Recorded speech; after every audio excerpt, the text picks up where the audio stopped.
Hi, it's me again with CorelDraw tips and tricks, and I'm just playing this morning and thought I'd show you if you'd ever have an interest in drawing that. And then I wasn't going to make a video, but I started playing around my design that we made last night, and then I kind of played around with it and used the twirl tool in two different directions. That looks pretty cool. And then I used the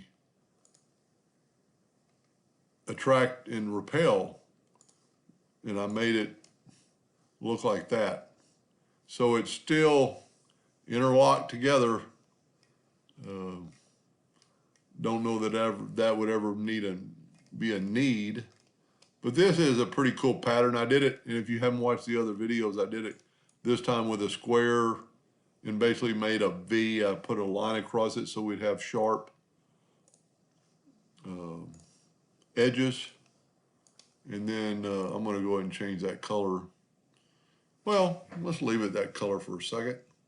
And then just Control D and make a duplicate of it. Tell you what, let me zoom in here. Control D, I think I've already done that. Control D and make a duplicate. Move the center rotation to there and rotate it 90 degrees. Control D, Control D. And so basically you got an X with sharp corners. Then let's select that top one and use your interactive fill tool like we did last night with this, and don't have to use it, but this is like a radial, so you get a round, and then you could put that to that corner, maybe put that one to that corner. Sometimes you have to do them in a certain order to get them to fit.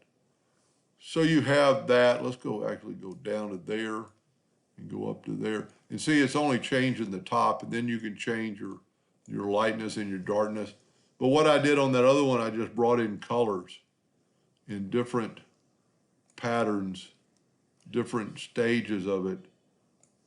I'm not going to go through and get all the perfect colors that you would want.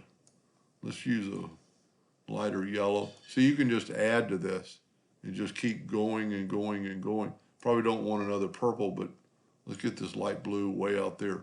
So what it's done, it's made this color, and it's a attribute, so we can go to our attribute eyedropper and sample that, and then put the bucket there, there, and there.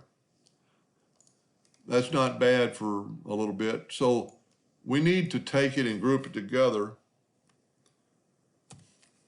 and we're going to make it 7 inches. But then I'm going to change my nudge factor to 6.98 because I want them overlapping.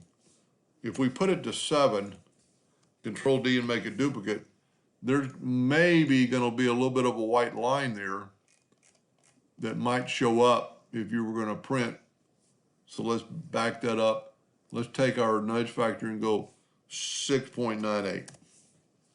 And then Control D and make a duplicate and nudge it over. Now we've gotten rid of that white line because they're overlapping. Let me move this one out of the way. And let's Control D and just make as many as you like.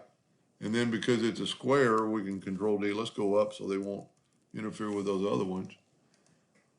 So it's not as cool as I thought it was going to be, or pretty as, I got too many different colors. But there is an option, and that might even look good in black and white and gray to do something like that. It's not as neat as this pattern right here, because that it looks like it's interlocking. This is just like a plaid.